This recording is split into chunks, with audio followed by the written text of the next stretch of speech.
Yes, and welcome to Understanding Photography with Kim Ayres. If you're looking to improve your understanding of photography, then you're in the right place.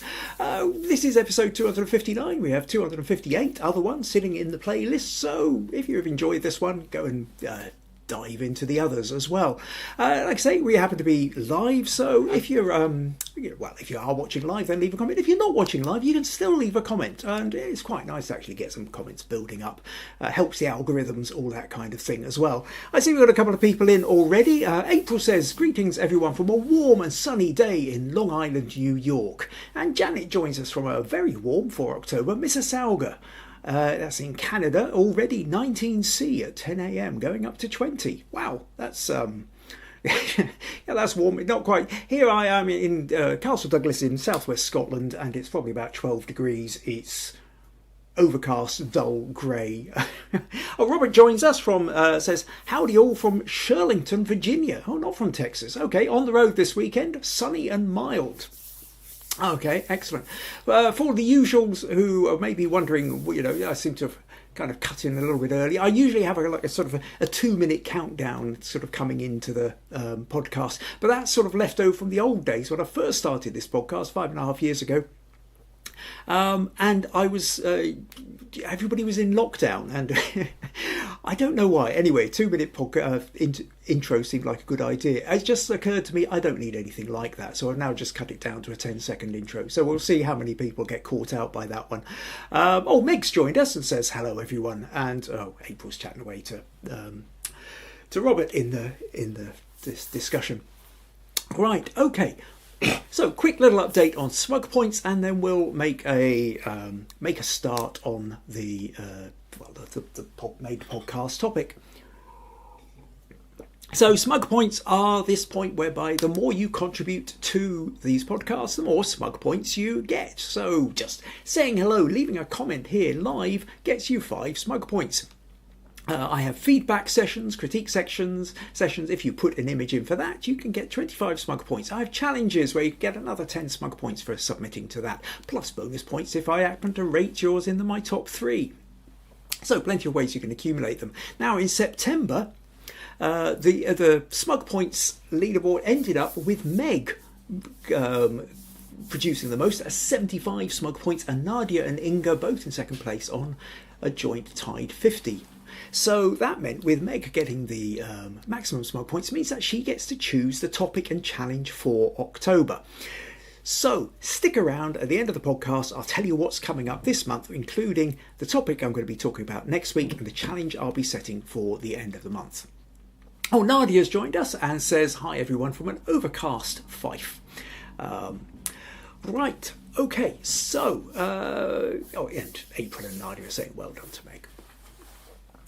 Excellent. Right, so what we're talking about today then is Firelight Trio, who are, a trio of musicians, world-class, top-class musicians. So we have the 3 of them. There's Gavin Marwick, who plays the fiddle, and he's... interestingly, in Firelight Trio, he plays a 5-string fiddle. Mostly fiddles tend to be 4-string. He plays 5 in the Firelight Trio. Amazing musician, been through a whole bunch of different bands and play. I mean, all these musicians have played around the world. They really are top of the game. But they happen to live here in Galloway. Just 2 of them do at any rate. Just about sort of 10 miles down the road from where I live. Then you've got Ruth Morris, who plays as well as the fiddle. She plays the nickel harper, and the nickel harper is this. I think it's a Scandinavian instrument. Suddenly lost for a moment on whether it's Swedish or Norwegian. I'll get beaten up for that later. Scandinavian. And it's about the sort of size of a viola, but you kind of put it on your lap. It's a bowed instrument with 4 main strings, but it then has 12 strings underneath those 4 strings, which don't get bowed, but are sympathetic. So whichever note you hit, these other ones vibrate underneath. The other thing about it is rather than pressing down the strings with your fingers, you've actually got you press down keys on it. So it's a really interesting, amazing instrument. And then a third part of the Firelight Trio is Phil Alexander, and he's played in groups like Moishe's Bagel, and again, all over the world. He plays the accordion and the piano. And so these 3 musicians have come together to form Firelight Trio. Now, Ruth and Gavin, I've known for many years now, because they live locally. I first met them playing pub sessions, actually, folk nights in pub sessions. And periodically, over the years, I've done various bits of photography for them. The first iteration of that, they used to be in part of a band called Bellevue Rendezvous. They're also part of another association of a group of musicians and a poet called Galloway Agreement, who I've done photography for. About 3 years ago or so, or 4 years ago, they set up Firelight Trio. And in fact, actually, I'll tell you what, I can just, let me see here. I did a little bit of photography for them with Firelight Trio. They just needed some promotional photos, and to give you a kind of wee example. So this is them. This is Ruth, Phil and Gavin going from left to right. And so at this point, I think it was October or November or something back in 2022, I did a little set of photos of where what they wanted was and needed was a set of easy promotional photos. Full white background allows for endless cropping. You can extend out the top, you can extend out the sides, you can do lots of writing around it. So really good for press releases, for posters, that kind of thing. And then a little bit of fun as well, sitting on the floor. They really quite like this one, used this one a few times as well. So that's the kind of the Firelight Trio. But what happened then? Actually, I'll tell you what I'm going to do. I'm just going to move this bit over there, and sorry, I'm just rearranging my desktop a little bit here. Oh, April says I like the one of them sitting on the floor. Yeah, there's a kind of warmth and a friendliness, sort of fun, and it's to it. Where should we go? So yeah, so then what happened was, more recently they've got a new album coming out, which is for release later this year, hoping to get it out before Christmas. I think possibly end of November, beginning of December. And conversations I was having with them earlier in the year was about the idea of doing a kind of embedded photography or insider photography. Now, to talk a little bit about this idea of sort of insider photography, a lot of photography tends to be observational, from the outside looking in. So a lot of sort of documentary photography is the photographer kind of comes into a situation, sees the world through their eyes, and takes photos to show everybody else how they're viewing the situation. So think National Geographic, for example. The photographer goes out all around the world, the exotic other. Okay, here are these other people, and we're now viewing them through our filters. The idea of insider photography is where you're kind of embedded in, is you're more kind of, well, you are sort of shooting from the inside. You're not an outsider, you're not dispassionate. You are somehow part of the process. You are in there with them. And the thing about working with Ruth and Gavin in particular is that because I've known them for several years, many years, I've photographed them over various bands, played with them in pubs, was there at their wedding, all this kind of stuff, it means that they're instantly comfortable with me and around the camera. They know that I'm on their side, that I'm not like a stranger moving in, and they're not sure quite how they're supposed to behave around me. They also know that because, I mean, my musicianship is just not in this. I plink away and can just about kind of hold a rhythm and a little bit of tune, which gets me by fine in a pub session. But I'm not at that level. But I do understand music. I do understand where they're coming from. I understand, and I have an appreciation, a musician's appreciation of their music. And so this means that when I got to photograph them, I can sort of photograph them in a different light. I'm photographing them not as an exotic other, but as part of my circle of friends, of being there. And then that relaxed with me. And then that means that they're not on edge. They're not wondering how I'm going to represent them, all that kind of thing. And so what I wanted to do was really kind of get a sense of, could we do something with that? Could we kind of really explore doing photography as an insider? Anyway, at this point, it then turned out that they had this album coming up. And so we talked about doing different levels of photography. And And ultimately led up to that I've done a shoot for their album cover as well. Now, I'm not going to be showing the album cover now because that's still kind of under wraps and still, so that'll be launched, but in due course. And I will show you then when it comes out. But at the moment, this is about the build up to it. And in essence, what happens, I did 3 different photo sessions with them. The first session was actually in their living room, where they're rehearsing and developing the music and making little changes to it. They're going through the music, and then they would stop and sort of say, well, okay, what about this? What if I, instead of at this point I'm playing a G, what if I play an A or something like that? And, you know, and how does that change? And it's sort of, they've got most of the music together, but it's still being refined, it's still being developed. Then they had a small concert at a place called the Castlesound, which is a small theatre in the Galloway Hills. And they wanted to, so we thought I'd get some photos of them performing.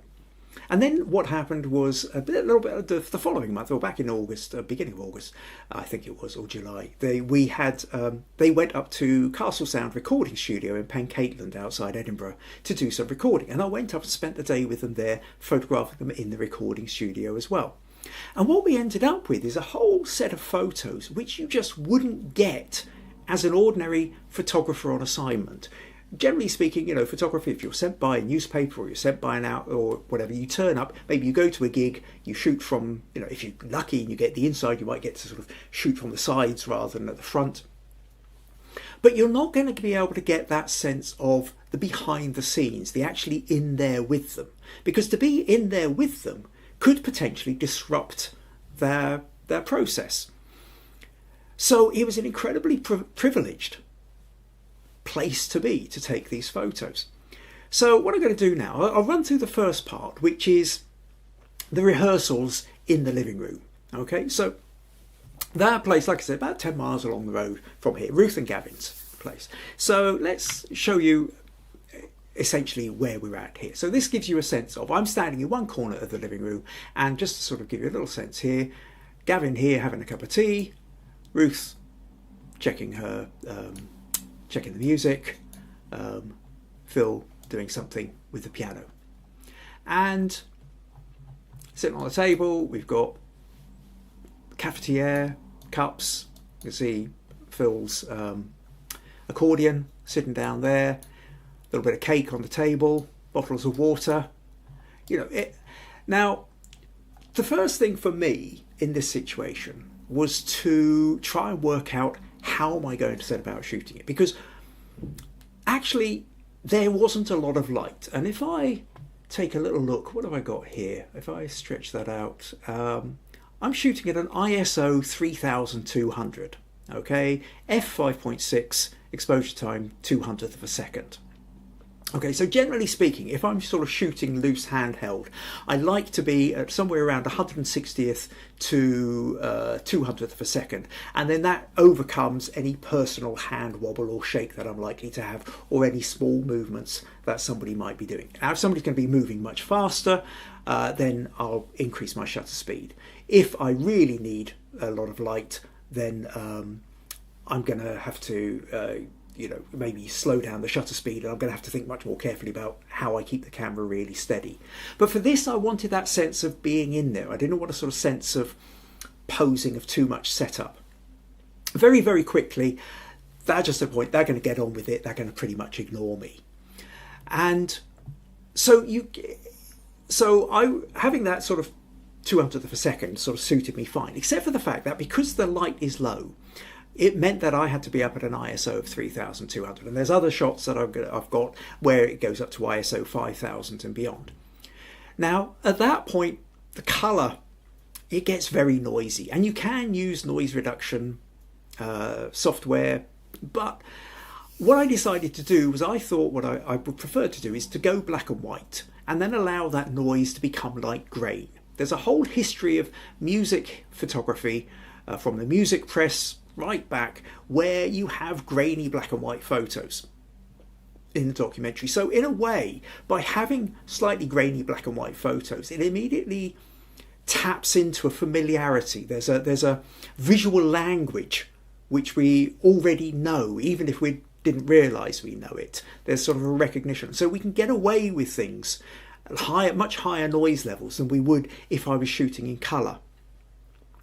So my editing, although I did shoot in colour, because as I've said before, always shoot in colour because you can convert to black and white afterwards, and there's multiple ways you can convert to black and white. If you shoot in black and white, you're fixed in a single way of having black and white, and that restricts your options later on. So I shot in colour, but in the editing process, I decided to go to black and white. April says, I like this one of them sitting on the floor. Well, they're not quite sitting on the floor, they're just kind of quite low chairs there. Okay, so let's show you another angle. So going and standing in the other corner here, I've got the camera sort of slightly on a wide angle. And here we can see Phil getting lost in his piano playing. Now this was another thing as well, I should point out, it's pretty much the only main light source. I mean, they had a standard lamp here, lovely lamp, over in the corner, but that wasn't enough light. The main light really was the window.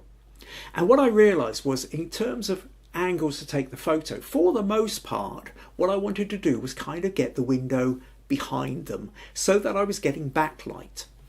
As I've said on so many occasions, backlight is the photographer's secret weapon as such. And what that allows is, if we look at Ruth here, where the light is catching her hair, catching the top of the cap, likewise with Gavin here, it gives us this kind of beautiful outline, edge lighting, and separates them from the background somewhat as well.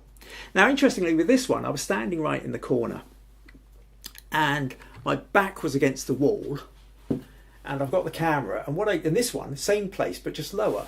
And basically, I sank down the wall and going click, click, click, click. It took about half a dozen photos, just sort of sinking lower and lower angles. And then in the end, this one I quite like, which is the kind of standing height. And then this one more kind of squatting height, where you can see I'm actually slightly below Phil and more at a level with Gavin and Ruth sitting down. And that gives a slightly different feel as well when you kind of come down the level, where you're not kind of peeking up over the top. This kind of photo here, where Gavin's making notes, this became an important part of it as well, because it wasn't just photographing them playing, it's photographing them rehearsing, pausing, having coffee, chatting to each other. Some of it is playing, some of it is them lost in the music, some of them is them pausing with the music and reflecting as well. Here we have Ruth, and again trying to get that sense. You've got the cup, the coffee cup in the foreground, also the phone which is being used as a tuner, the tuner app on it. Here you get a better sense of her nickel harper. So what you can see is we've got the main strings that are bowed here, and then just under the strings you can see that there are these extra strings, and these are the sympathetic strings that I was saying about, which then resonate. When you bow one string, the other ones will resonate, the particular ones will resonate. And then here we have all these little keys that she can press in. These keys then activate these little wooden pegs. These little wooden pegs press against the strings, and so instead of holding the strings down on a fret, on a neck, in the way that say Gavin would be with his fiddle, this is pressing the strings to shorten the note. And so it's this incredible instrument, and when you're sitting next to it and she's playing it, you actually feel it kind of reverberating in your chest somewhat. It's a beautiful, beautiful sound. Another one here, making notes with his Phil, again, phones, tablets, I mean, you can have the app in order to get your tuning right, but you could also be making notes and all the rest of it. The music they're playing is, your broad idea is folk or trad, but their influences are much more than kind of traditional Scottish or Irish folk. There's a lot of European folk influences as well, through to klezmer and all sorts of different kinds of things. So the music they play is really rich, almost in some ways you could start saying world music, but certainly sort of European and parts of Eastern European as well, all play these influences into it. A lot of amazing time signatures and key changes and everything else. Here's another one again where I'm looking over Phil's shoulder. They're in conversations. Gavin's either listening to or about to, or just said something. But what I wanted to point out here is there's a difference. Sometimes you can be in exactly the same place, and where do you focus the camera? And on this case, I've got the camera focused on Gavin, and Phil is slightly out of focus. The next photo, I've done it the other way around. So I've focused on Phil, and we've got the accordion in his face here, and then Gavin and Ruth have gone out of focus. And given the fact that the photo is almost the same in terms of composition, light, everything else, where that shift in focus really makes a difference to the mood and the feel of the photo. So it's always worth keeping that in mind when you are sometimes when you are taking photos and you're wondering where should I actually focus, well, do both. Do different versions. Take the photo from the same place, same angle, same settings, focus it in different places, and then when you've got a chance to go back through them on the computer or when you're editing, you'll sometimes find that particular ones leap out as maybe slightly more interesting than you would have otherwise expected. Here's one of the advantages of that notion of trying to use the backlight. With this one, I decided to go much more of a kind of, and I've in the editing process, I've increased that sort of black and white contrast, and what have you, and it creates for a really moody photo. So, the edge outline here of Gavin's face lit up, the line of the bow catching the light, the fingers just coming out, the pegs on the neck just catching tips of light as they disappear into the shadow of the back of the couch. The edge of the music stand here as well. Playing around with little bits of diagonals. But this kind of photo, this is the kind of photo that you wouldn't normally get as such if you're an outsider photographer, because I'm there kneeling on the floor to take this photo, and under normal circumstances, given the fact that they're rehearsing, they're still developing the music, that could be quite invasive in some ways. Here's another one kind of shot from Gavin's shoulder. In fact, actually, if I think about it, yeah, this one was an interesting one because so here, I'm playing with, I've focused on the bridge, the point where the bow, just the other side of that, the bow is just starting, and this is about using a strong diagonal, creating that sense of being right in on that space. But what was interesting I found with this one was when I was showing them back these photos, Gavin said, "Oh, I don't think I've ever seen a photo like that from this angle before." And of course it made me realise that, well, no, you probably wouldn't, because if you're playing your fiddle and you've got a photographer right there leaning over your shoulder, it's going to be so disturbing, you're probably going to be going, go away. But by the time we got round to this photo, I'm just part of the background. I'm not interrupting. And this is the advantage about photographing from the inside with people who are comfortable with you to the point whereby they can filter you out. You're not registering with the brain, with that more primal part of the brain, that you are some kind of threat. And that's the key bit, I think, is when you are, generally speaking, with photography, as soon as you pull up a camera, most people immediately get on their guard. Most people don't like having their photo taken, and even those who do quite like having their photo taken, still like to have a level of control over it, because we all know that ultimately the photographer has the power. The photographer can make somebody look amazing, or they can make somebody look ridiculous. And so if somebody is pointing at the camera at you, you have to have a level of trust with them in order to be able to relax, because they could make you look idiotic and then put this photo up on social media and you have no control. And that's an uncomfortable place to be.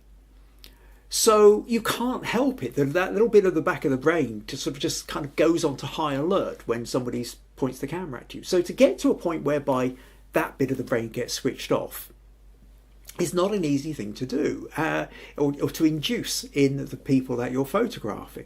But it's something that I suppose I specialise in. As a portrait and people photographer, I learnt this many years ago, that I couldn't get the photos I wanted unless people could kind of get round to switching off that kind of threat, fight, flight, freeze part of the brain. But it really helps when people know you've already got a relationship with them and they're comfortable with you. And again, part of the comfort with these photos is the fact that they know me as a musician as well. And it means that I'm able to also, I know how these instruments look, I know how these instruments are played, I know where to look with my camera to sort of get that feeling of that. So this one I like particularly because of that. Another close-up one of Gav with the light coming in.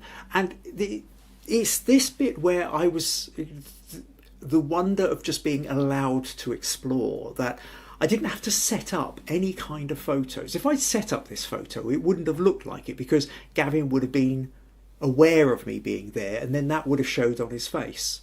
But at this point, Gavin is in his music, he's in his thoughts, and I'm just able to kind of move around, look where the light is, look where the lines are, try and get the composition and put this photo together. So if there's ever an option, an opportunity for you to sort of do this kind of insider photography, then you've just got to go for it. It's so much fun, so interesting, so challenging, but so liberating at the same time. Other ones here, nice little close up. You can, because you're not just photographing the musicians, you're photographing processes, but you can get in, you can play. So, like with the close up of the fiddle, you get a close up of the fingers on the accordion, or this one again, close up fingers on the nickel harper. And here, what I've done is I've gone for a very shallow depth of field, so that it's just focused just on this sort of front line of pegs here, and then everything sort of disappears out and it becomes quite abstract really at that. And because the window's behind, we get this beautiful backlight. It's all about the lines and the shape. Very moody, and yeah, it's one of my favourite photos of the group. This, I kind of felt pleased with it. But again, this is me kneeling down on the floor to get this shot. Sometimes you can get really abstract. I mean, here's just little bits of light reflecting off the music folder, the binder, as such, and this, fun little. Sometimes you're just looking for those fun little details as well. So coffee cup and that folder with the Firelight Trio just sitting there, sitting upside down, or in this case, sitting down, focusing on the edge of the cake with the cafetiere out of focus, and just the outline of Gav out of focus there playing the fiddle in the background. And I think sometimes part of the fun with photography, where you just kind of embed yourself for a while, is you start off taking the obvious photos, and then after a while you run out, or you start repeating just doing the obvious photos. Okay, so let's take a photo of Gav playing the fiddle, let's take a photo of Ruth playing the nickel harper, or Phil playing the accordion. And then, but after a while you've sort of done that, but you've still got time there, you're still there, they're still rehearsing, you don't want to interrupt the flow. So you start then looking around for the other things. What else can I photograph while I'm here? What details can I find? What can I explore?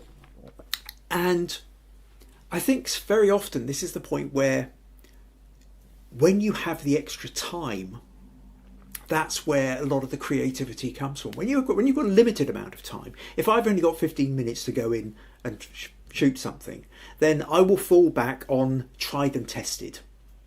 And tried and tested means that I'm going to get something of a guaranteed minimum standard, which is going to be acceptable.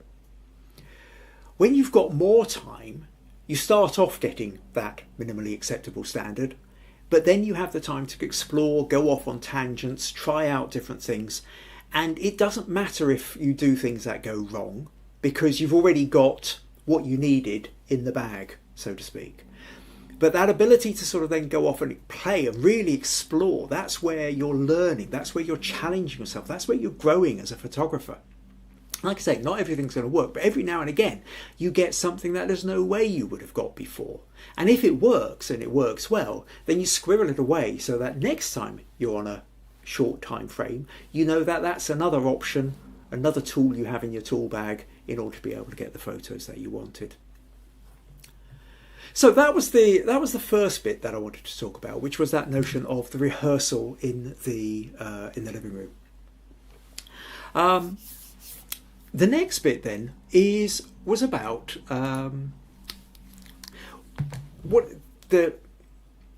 So the next thing then was that the Firelight Trio were going to be playing at the Castlesound, and they were going to be giving a taster of their new album. Not the whole thing, but bits and pieces from it. And what was it, the whole thing? I can't remember now, but one of the things but they asked me to come and take photos while they were performing. One of the things I'd come to understand from previous photography performance photography is that very often photographing a live performance in a small theatre, you're not going to get particularly great photos. There are certain things that are working against you. First of all, the lighting. The lighting is designed, this isn't some kind of West End play with vast array of lights and a light designer and all that kind of thing. You're looking at a small theatre with a black curtain backdrop, few people on a stage, a couple of coloured lights coming down from the top. So the lighting tends to be less inspiring for interesting photography. The second thing you have is the place is usually full up with people, and you as a photographer can't get up and start moving around between the people while the concert is on. First of all, could be distracting towards them, but secondly, the audience is there to see the band playing. They're not there to see a photographer walking around in between them. So what I decided to do was photograph them at the sound check in the afternoon. So they were performing in the evening. Late afternoon they were in for a sound check and to run through and do a little bit of rehearsal. So I got in there early, and what I did was I did let's show you one of the photos to begin with there. So here you get a sense of what's going on. And what I've done is I've actually taken in some off-camera flashes or strobes and placed them. So I do a 3-light setup. What I found best works. You'll get another sense where you see. But essentially I have 2 behind at either end of the stage, and then I have 1 at front. And what this means is from whatever angle I photograph, everybody's sort of lit up, but there's also a backlight somewhere, or creating a kind of rim light, edge light from whatever angle. So here we can see, Ruth swapping out her nickel harper, Gav's just doing something, Phil's checking his wires and bits and pieces and plugs down here. Here we've got a setup with, and here you get a better sense of there's a flash over here, there's a flash over here, and then there's a key light just off to the left here, just out of shot. So that's sort of sitting basically where the audience would be, with throwing the light onto them. So they're lit from the front, but these lights here are also meaning that I'm getting little bits of edge lighting again. So from whatever angle I'm photographing, I'm getting this extra level of lighting coming into it. This then allows me to kind of move around the stage and then start looking for interesting compositions. So like this one, where I'm actually looking through the grand piano and the stand on it. We can see Phil obviously in the foreground, Ruth and Gav in the background. But it creates some kind of, almost like a frame within a frame. It's kind of having a little bit of fun with the shape of it. Again, this kind of idea of it's not just the performance, there's the chat, there's the conversations that are going on in between as well. I'm trying to sort of get a sense of that. And because of these lights, it does look like they're kind of live on stage, except for the fact that the auditorium is empty. There isn't anybody there because it is just the sound check. But again, it allows me to start getting in close. So I can sort of be here with the focus on the bow of Ruth's Nyckelharpa, and Gavin's a little bit out of focus in the background. Or this one here, where I'm focused on Gavin and Ruth's out of focus. Or this one here. Now, interestingly, again, when you've got the chance to play, so you can get Phil here. You can go for going for this portrait side of things, or full on one where he's laughing. You get that sense of the interaction with the other members of the band. Or this one here, where just for that moment he's lost in his own thoughts. And again, the lights coming into it, I think, are fine. Not generally speaking, when you're trying to do a normal setup with lights and what have you, you're not usually including the lights in the picture. But in this case, because it's performance, it's okay, I think, to have the lights in, because we're perfectly used to the idea of going and seeing stage and music gigs and performances and what have you, where the lights are in. And in fact, in that sense, it gives it more of that feel of the idea of it being a performance on stage, I think. So this notion then of having this sort of 3-light setup allows for, so lights are very often in the shot, but it also gives that sense of performance as well. Now, interestingly, with this one, what happened was the front one failed. The battery started running out on it.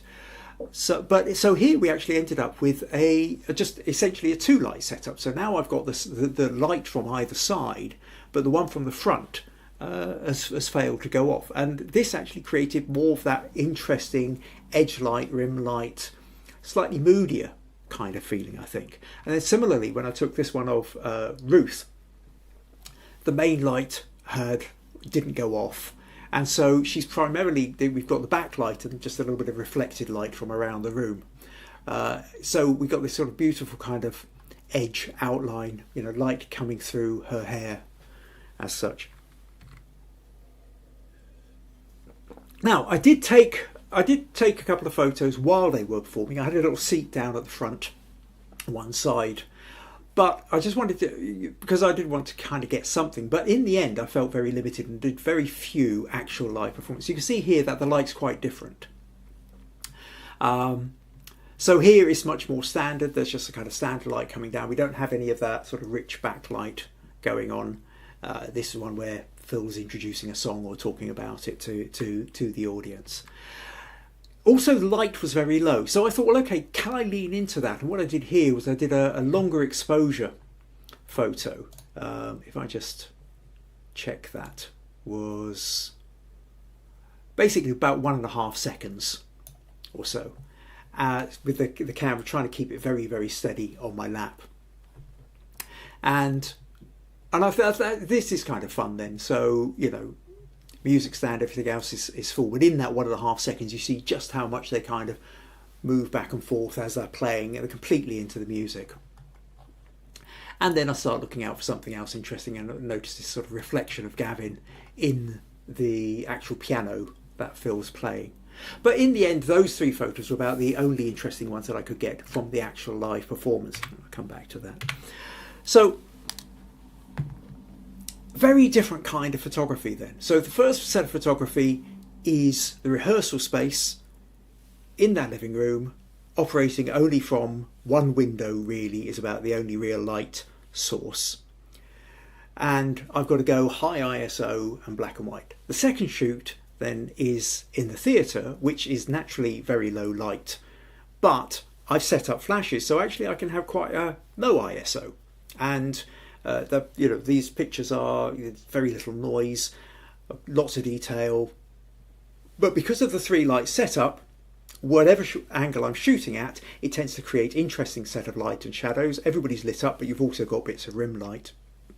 But by doing that shoot in the during the sound check, I was allowed to then move through. Now the third set of photos that I did for them was at the recording studio. So if we look in here at these ones here, so this is at Castlesound recording studios in Pencaitland, which is about sort of 20 miles east of Edinburgh, give or take. And at this point then we're kind of back to, a bit like the rehearsals, handheld, relatively low light, so I put them into black and white. Didn't worry too much about the fact that the ISO was higher. In this one, the ISO is 2,500, and over subsequent photos I'm going to show you, it very rarely went below 1,600, and sometimes was up to 5,000 plus in the ISO, depending on where I was actually shooting from.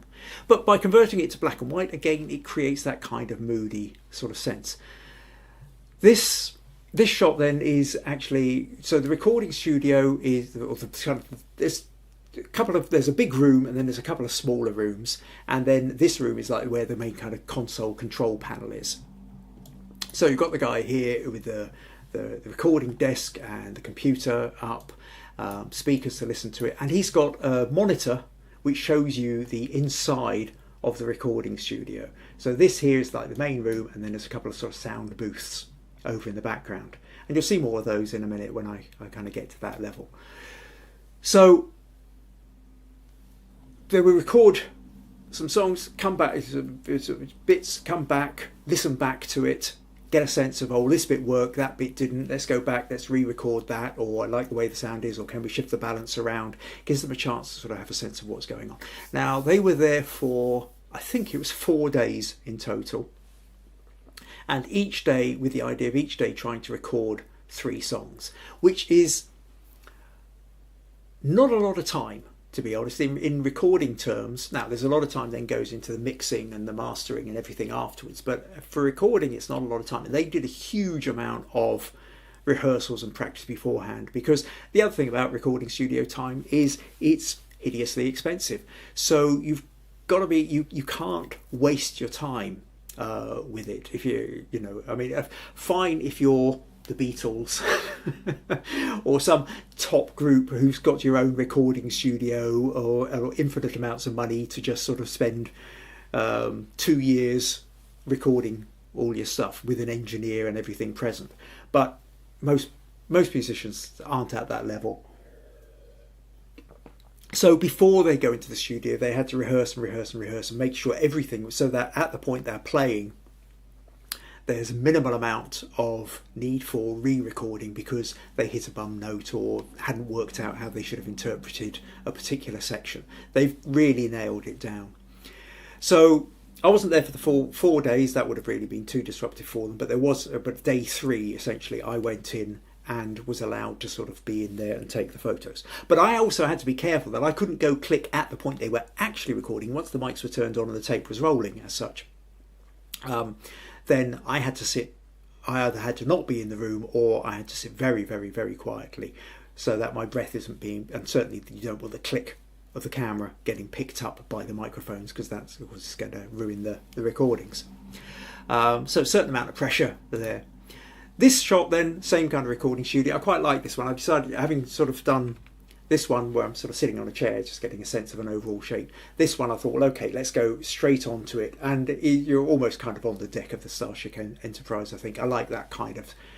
And I've gone for a cinematic crop with this because I sort of felt that slightly more epic kind of feel to it, I think. A little bit of fun. And of course, back to that notion of, grab the cup of coffee as well. It gives you a sense of... this is what's really going on. This is happening. You're in there with them. So down in one of the booths, there's a piano. This was Phil. Just doing a quick little bit of practice before they started recording. Another one where he's in the other booth, where he's got his accordion. This one I quite like. This is a bit where, you know, he's now behind the glass and having his cup of coffee while Ruth and Gavin are sorting something out, or maybe just re-recording a little bit, or about to. And it's trying to kind of get that sense of what it's like in a recording studio. In a recording studio, there is actually a lot of time when you're not playing. When you're not actually recording, it's all the bits in between. Much like actually on a photo shoot, on one of my photo sets, when you're doing the big shoots, you don't tend to have a huge amount of the amount of time you actually go and click is quite small compared to the amount of time that you're setting up lights, moving things about, interacting with people, shuffling things around. This one here was, so you've got this is the window between the main room and the recording booth, and if you're looking here you can see the guy sitting at the desk with the backs of his monitors, but you've also got all the reflections. So the Castlesound studio is inside an old schoolhouse, and so in that schoolhouse it's got all these wonderful arched windows. So this gives you a slightly better sense of the large size of the room. So this one I think is one of my favourites of in terms of composition, where we've got Gav sitting, he's recording here. And I was just this moment of suddenly spotting that the angles, we've got all these diagonals, that the angle of his bow is almost identical to the angle of this boom mic stand here, and then the angle of his leg is at the same angle as this, which is at the same angle as the fiddle as well. So we've got these sort of lovely kind of V shapes, triangle diagonals going back and forth, echoed throughout the photo. Again, even just a triangular stand where you've got the left diagonal and the right diagonal. Coffee, obviously. I do like a good coffee shot. Makes it feel real. We one of Ruth getting ready with a little harp, or setting up here, making. So these little controls here are actually for them to be able to work out the balance of the other players, because when you're playing your instrument in the recording studio, because what was happening was the three of them would play together. Sometimes when you're recording, some forms of recording, you record each instrument separately. So you'll have a click track going, and then you'll have maybe the accordion plays, and then the person's listening back to the accordion playing as she plays the nickel harp, and then the fiddle player's listening back to both of them as he plays his bit. And that's one way of doing recording. But with that kind of style of recording, you miss out on the real interaction. And I think there's an interesting aspect here of the notion of how you play. So much recorded music is recorded in each instrument is recorded in that isolated way. But for certain musicians, or quite a few musicians, and certainly these musicians, when you're playing, you're not just playing the notes, you're feeling the notes, and you're feeling the notes in relation to how the others are playing and feeling the notes. And if you've ever played in a pub session, or you've played with other people, you realise it's like a conversation. There's a two-way thing going on here. Or if you're just standing with somebody else, your body language shifts in a different way if there's more of you in the room than just yourself. And so it comes to when you're playing as well, that actually this kind of music, the quality of the musicianship is second to none, but part of that is also the way they interact with each other while they're playing. So their recording method was to be playing at the same time, but when you've got the headphones on and you're playing your instrument, you can't necessarily hear the others quite so well.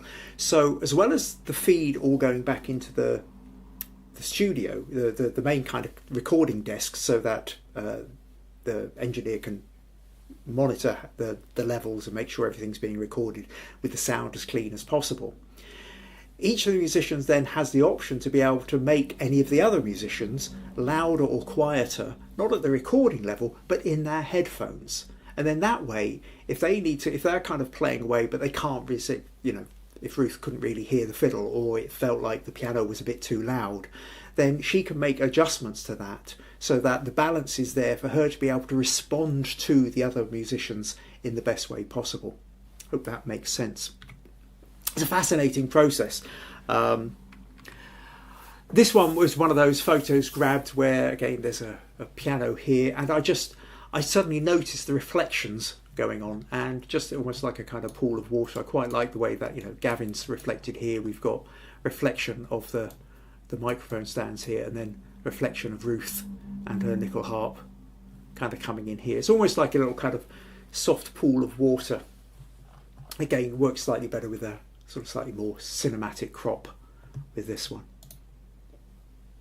Here's another one where actually, whereas previously I showed you that one with Gav, there's a board here between Gav and Ruth, and so that soundboard is minimising the amount of bleed as such from one sound to another. So not so much so that Gav's fiddle isn't really appearing inside, there should be minimal sound from Gavin's fiddle going through to Ruth's microphones, and likewise minimal amount of Ruth's nickel harper going through to Gavin's microphones. So having the board between them and the microphones pointed very much away from each other and into their own little kind of cells creates that. What's that? Oh, Meg said, I really like the diagonals of your photos. Thanks, Meg. Yeah, and well, I suppose to go back to the little comment on that bit, we've talked before about the power of diagonals, that the more diagonals tend to represent a sense of energy, that a diagonal has more energy than a vertical or a horizontal. So when you're creating a photo, which is by its nature a static image, but you want to inject a bit of energy and a sense of movement into it, if you can kind of find some strong diagonal lines in there that are obviously sympathetic to the photo, then it gives you that extra sense of kind of an energy and a dynamism that's going on.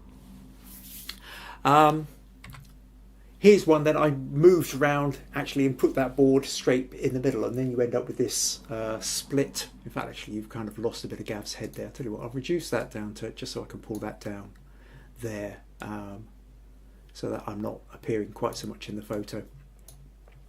And we've got this kind of, so you could practically draw a line. You've got two separate photos.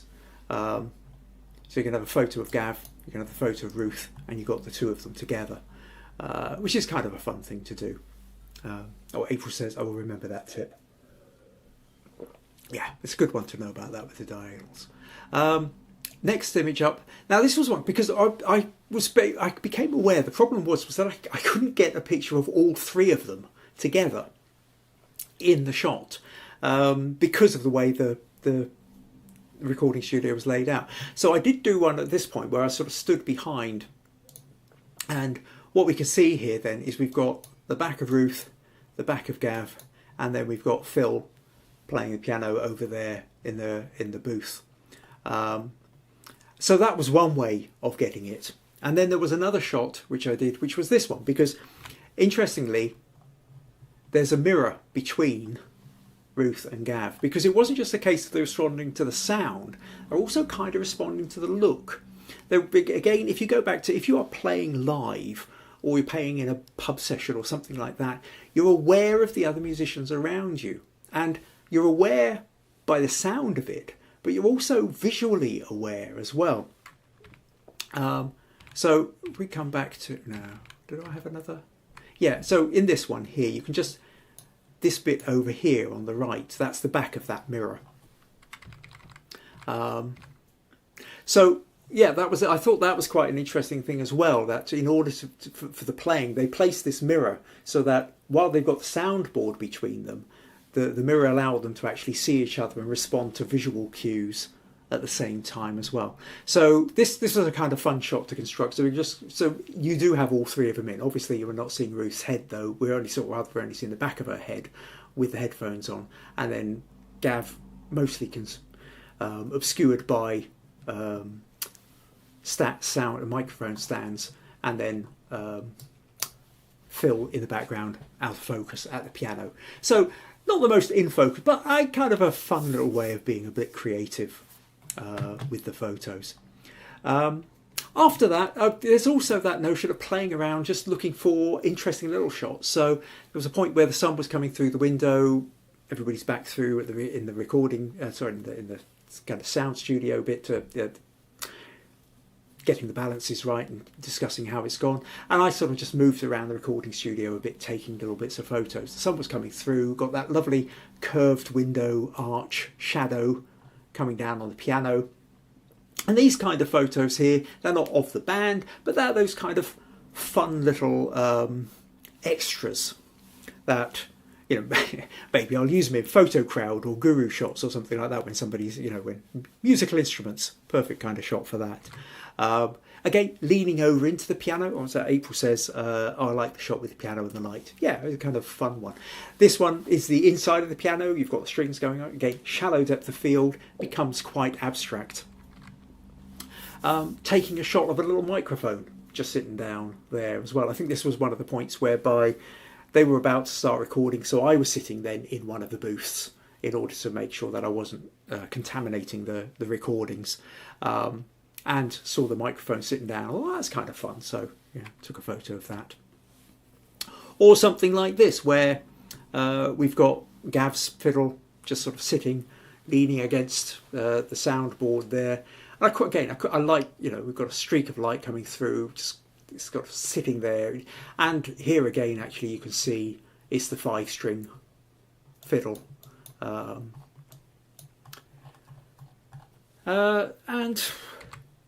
again, this one from the nickel harper as well, where you've got the strings going across and these sympathetic strings sitting underneath.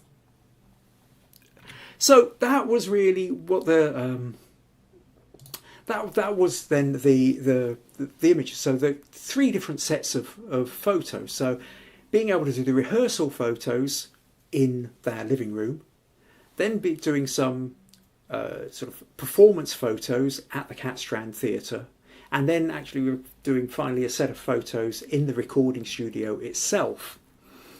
It gave us this really broad set of images, challenged me in different ways, but it was wonderful to be able to have that insider embedded level of photography access.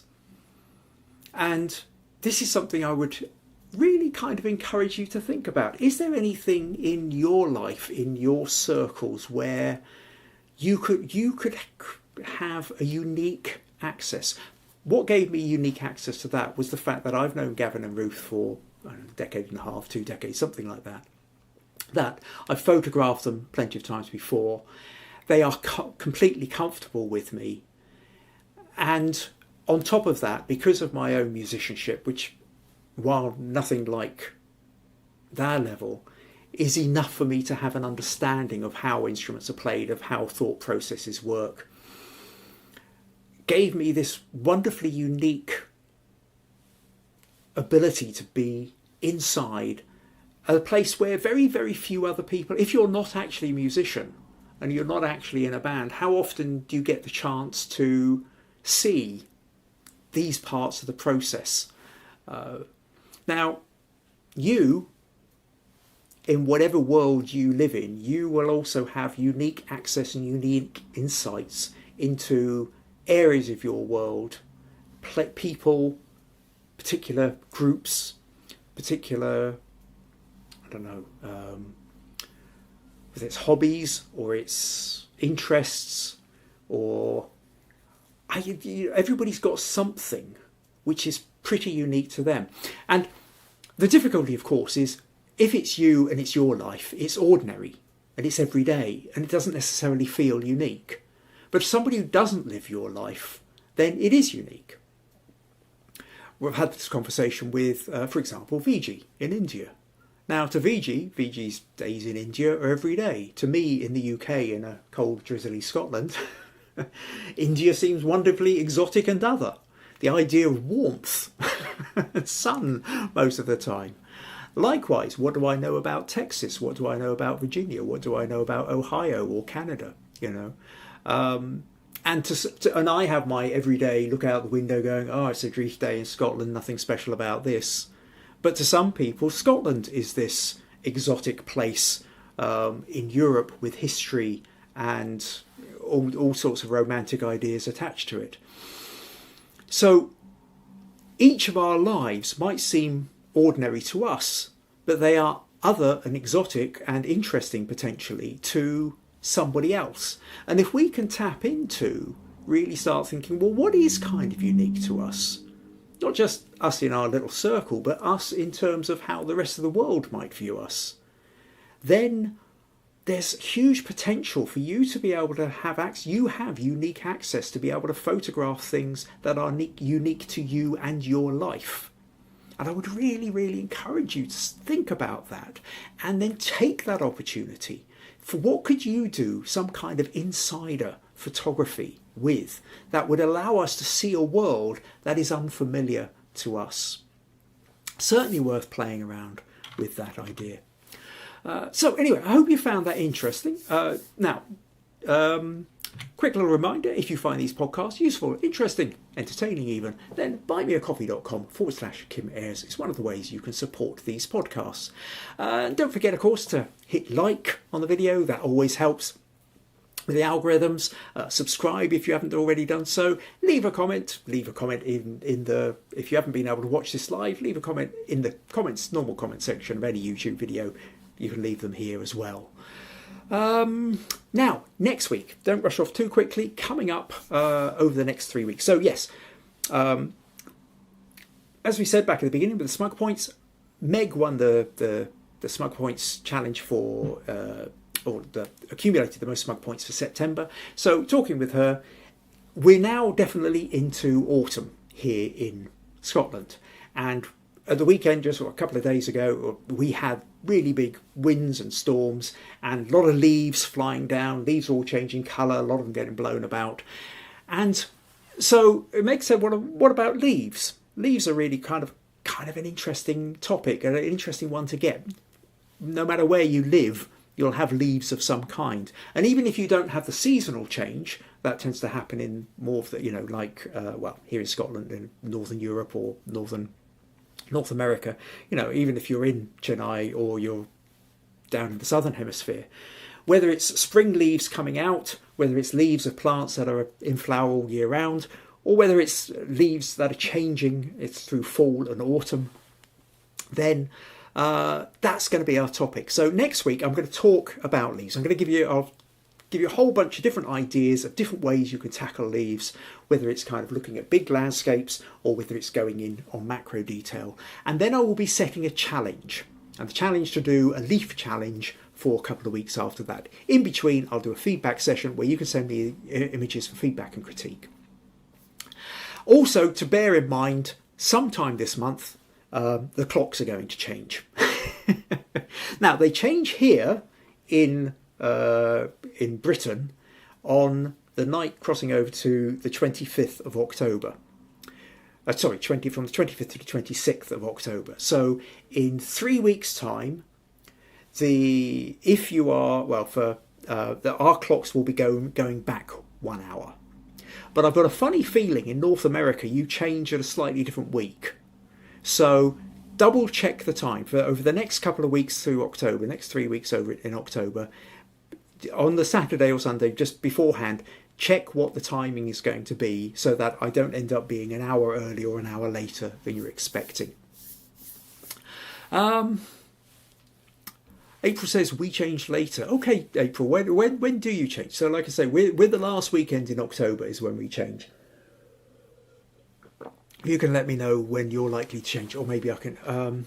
Janet reckons it's a week later as well. So what are you talking, first weekend in November? Would that be right? Okay, well, I'll do a little bit of Googling as well. But just to keep in mind then that the clocks will be changing at some point in the next... Well, it doesn't look like we're going to be lined up at any rate. Janet's saying the first weekend of November after Halloween. Okay, so we change a week before.